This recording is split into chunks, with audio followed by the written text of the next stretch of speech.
In this tutorial, we will take a look at how you can loop your animations in Adobe After Effects.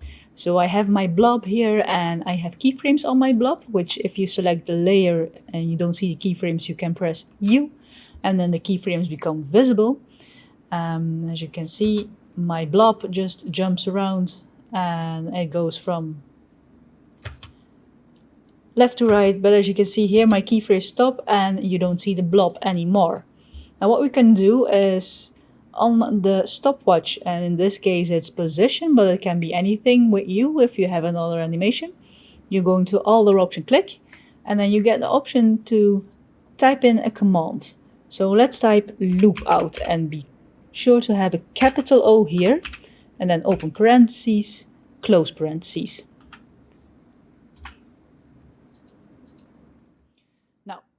If we play our animation, you can see the blob is still jumping and jumping and jumping.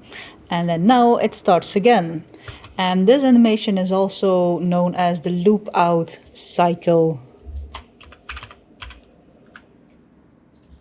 It's the same thing. It just repeats your animation for however long your composition is. It just keeps repeating it and keeps repeating it.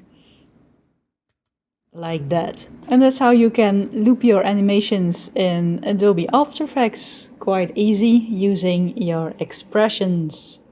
A quick tutorial on how you can loop animations in Adobe After Effects. Be sure to let me know in the comments below if you liked the video. Press the like button if you did. Press the subscribe button if you want to see more of my videos. I have new videos going live every week. And for now, thank you for watching my video, for spending your time with me. Stay creative and I hope to see you in the next one.